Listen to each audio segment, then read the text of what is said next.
இயேசு உங்களை நேசிக்கிறார். பிரியமானவர்களே, இந்த நாளில் ஆண்டவர் நம்மளோடு பேசும்படியாய் வேதத்திலிருந்து சில வசனங்களை கூட வாசித்து ஆண்டவர் நம்மளோடு பேசுகிற காரியங்களை நாம் அறிந்து கொள்ளக்கூடிய காரியங்களை பார்ப்போம்.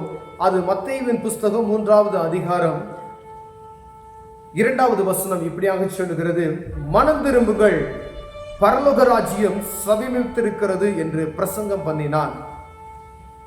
மனம் திரும்புங்கள், பரலோக ராஜ்யம் சமீபித்திருக்கிறது என்று பிரசங்கம் பண்ணினான். பிரியமானவர்களே, 2024 வருடங்களுக்கு முன்பதாய் யோவான் ஸ்நானகன் ஜனங்கள் மத்தியில் வந்து இயேசு கிறிஸ்து வருகைக்கு முன்பதாய் ஒரு சுவிசேஷத்தை அறிவிக்கிறதை நாம் பார்க்க முடிகிறது. பிரியமானவர்களே, 2024 வருடங்களுக்கு முன்பதாய் இந்த ஆண்டவரை பற்றி மனம் திரும்புங்கள், பரலோக ராஜ்யம் சமீபமாய் இருக்கிறது, ஐயா இது கடைசி காலத்தில் நாம் வாழ்ந்து கொண்டு இருக்கிறோம் என்பதற்கு ஒரு அடையாளமாக சொல்லப்படும். 2024 வருடங்கள் ஆகிவிட்டது. பாவ மன்னிப்பின் நிச்சயத்தை கொடுப்பதற்கு ஒரு ஆண்டவர் ஒரு கருவியாக பயன்படுத்தி விட்டார். இன்னைக்கும் இதே சுவிசேஷத்தை நாம் அறிவித்துக் கொண்டு இருக்கிறோம். பிரியமானவர்களே, மனம் திரும்புங்கள், பரலோக ராஜ்யம் சமீபத்திருக்கிறது.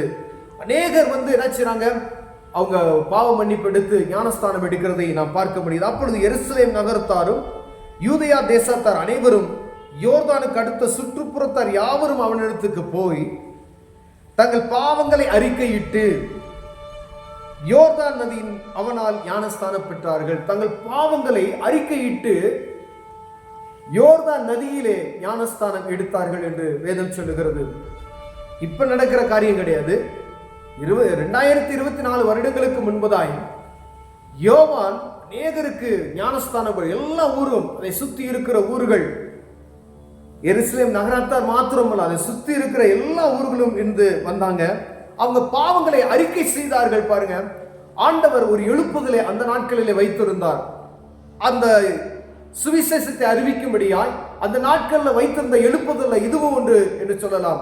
யோவான் கடுமையாக பிரசங்கிக்கிறதை, மனம் திரும்புங்கள், பரலோக ராஜ்யம் சமீபத்திருக்கிறது என்று கடுமையாய் பிரசங்கிக்கிறதை நாம் பார்க்க முடிகிறது.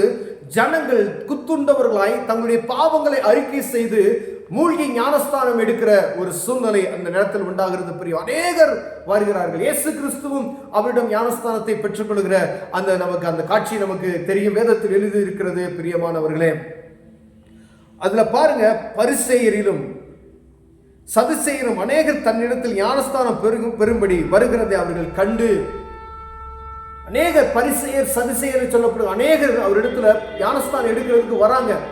அவர் சொல்றத பாருங்க, அவர்களை கண்டு, விரியன் பாம்பு குட்டிகளே, வரும் கோபத்துக்கு தப்பித்துக் கொள்ள உங்களுக்கு வகை காட்டினவன் யார்? வரும் கோபத்துக்கு தப்பித்துக் கொள்ள வழி, விரியன் பாம்பு குட்டிகளே, விஷம் நிறைந்தவர்களே அப்படின்னு சொல்ற அப்படிப்பட்டதான காரியத்தை அவங்க செஞ்சிருக்கிறாங்க. இந்த காலகட்டத்தில் எல்லா இடத்திலும் சபைகள் இருக்கிறது, பொதுவான இடங்களில் இருக்கிறது, தேசமெங்கும் அந்த காரியங்கள் நடந்து கொண்டு இருக்கிறது. ஆனால் பிரித்தெடுக்கப்பட்டவர்கள் நாம், ஆனால் கர்த்தருடைய பிள்ளைகள் கிறிஸ்தவர்கள் என்று சொல்லிக்கொண்டு நாம் மாறுதட்டி கொண்டு இருக்கிற ஒவ்வொருவருக்கும், நம்ம எந்த மதத்திலிருந்து மாறி இருந்தாலும் சரி, கிறிஸ்தவர்கள் என்று சொல்லக்கூடிய ஒவ்வொருவரும் ஆண்டவராகிய இயேசு கிறிஸ்துவின் நாமத்தினாலே பாவ மன்னிப்பை பெற்றிருக்க வேண்டும். ஒருவேளை அன்னைக்கு கொடுத்தீங்க பாவ மன்னிப்பு, கிறிஸ்து பிறந்ததுக்கு அப்புறம் கொடுக்கப்பட பெரிய ஒரு கிருபையான ஒரு பாவ மன்னிப்பு. இந்த நாம நிற்கிறதும் நிர்மூலமாக ஆமல் இருப்பதும் தேவனுடைய கிருபை என்பதை நாம் புரிந்து கொள்ளும். அவர் கிருபையின் காலத்தில் நாம் வாழ்ந்து கொண்டு இருக்கிறோம். பிரியமானவர்களே, இந்த கிருபையின் காலத்துல நீங்க போய் தேவ சமூகத்துக்கு போய் பாவ மன்னிப்பு எடுத்து மூழ்கி ஞானஸ்தானம் எடுப்பீர்களானால் கர்த்தர் பரலோக ராஜ்யத்துக்கு நம்ம ஏற்றவர்களாய் மாற்ற முடியும். பிரியமானவர்களே, ஒருவேளை பலவிதமான ஞானஸ்தானம் இருக்கிறது, அதெல்லாம் ஞானஸ்தானமாய் இருந்தாலும் பாவத்தை அறிக்கை செய்து அதை விட்டுவிட்டு எதுக்கு மூழ்கி ஞானஸ்தானம் கொடுக்கிறார்கள் என்றால், தன்னுடைய பாவங்களை எல்லாம் தண்ணியோடு கழுவி மூழ்கி போயிடுச்சு, நான் புதிய மனிதன், நான் பிறக்கிறேன் என்று சொல்லுவதற்காகவே, அந்த அடையாளத்துக்காகவே தன் நீரிலே மூழ்கி சுத்தமான ஒரு மனிதனை மேலெடுக்கிற ஒரு சூழ்நிலை நாம் பார்க்க முடிகிறது. பிரியமான, அப்படிப்பட்டதான ஒரு ஞானஸ்தானம், அப்படிப்பட்டதான ஒரு பாவ அறிக்கையை ஆண்டவர் உங்களோடும் என்னோடும் ஆண்டவர் பேசிக் கொண்டிருக்கிறார். பிரியமானவர்களே, ஒருவேளை கிறிஸ்தவர்களாக இருப்பது நிமித்தம் பரலோக ராஜ்யத்துக்கு நான் போகவே முடியாது. இந்த பாவ அறிக்கை பண்ணி மூழ்கி ஞானஸ்தானம் எடுத்து தேவ சமூகத்தில் பயபக்தியோடு வாழ்பவர்கள் மாத்திரமே பரலோக ராஜ்யத்துக்கு ஏற்றவர்களாய் மாற முடியும் என்பதை நாம் மறந்து போய்விடக்கூடாது பிரியமானவர்களே. வேதம் சொல்லுகிறது பரலோக ராஜ்யம் சமீபத்திருக்கிறது. யோவான் அப்பவே பிரசங்கிக்கிறாரு, மனம் திரும்புங்கள், பரலோக ராஜ்யம் சமீபத்திருக்கிறது என்று சொல்லுகிறதை நாம் பார்க்க முடிகிறது. பிரியம், இந்த நாட்களும் சுவிசேஷத்தை நாம் அறிவித்துக் கொண்டிருக்கிறோம். ஆனால் ஆண்டவர் கிறிஸ்தவர்களாய் மாறுவது வேறு, ஆனால் மனம் மாறுவது வேறு. ஆண்டவர் விரும்புகிற ஒரு மனமாற்றம், பாவத்திலிருந்து விடுவிடுத, என்னுடைய செய்கையிலிருந்து ஒரு விடுதலை. நான் என்ன காரியம், என்னுடைய மாம்ச காரியத்திலிருந்து நான் விடுதலை பெறணும். ஆண்டவருக்கு ஏற்ற ஒரு பரிசுத்தமான ஒரு வாழ்க்கை வாழ்வதே ஆண்டவர் விரும்புகிறார் பிரியமானவர். ஏதோ நான் கிறிஸ்தவன் பேர் வைத்துக் கொள்வதற்கு மாத்திரம் அல்ல, ஏதோ ஒரு கிறிஸ்தவ சபைக்கு நான் போவதற்காக ஆண்டவர் உங்களை அழைக்கவில்லை, என்னை அழைக்கவில்லை பிரியமானவர்களே. மூழ்கி ஞானஸ்தானம் எடுக்க வேண்டும். பாவத்தை அறிக்கையிட்டு பாவத்தை முழுமையாக அறிக்கையிடணும். அதுக்கு தேவ சமூகத்தில் வந்து தினமும் ஜெபிக்கணும், தினமும் வேதம் வாசிக்கணும். அப்பதான் உங்களுக்கு இந்த பாவத்தை குறித்ததான காரியங்கள் தெரியும். இல்லை நீங்க சபையில கேட்கக்கூடிய வார்த்தைகள், ஆண்டவர் உங்களோட பேசுகிற காரியங்கள் எது உங்களுக்கு பாவமாய் தோன்றுகிறதோ, ஆண்டவர் உங்கள் கையில உணர்த்தினார் அப்படின்னு சொன்னா அது பாவம் பிரியமானவர்களே. இப்படிப்பட்டதான காரியங்கள்லாம் நமக்குள்ள இருக்குமே, ஆனால் ஆண்டவர் ஆசீர்வதிப்பதற்கு தடையாய் இருக்கும்.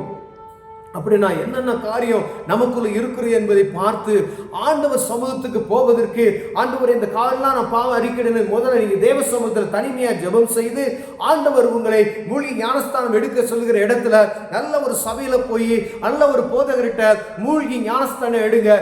ஆண்டவர் உங்களை கனப்படுத்துவார் பிரியமானவர்களே.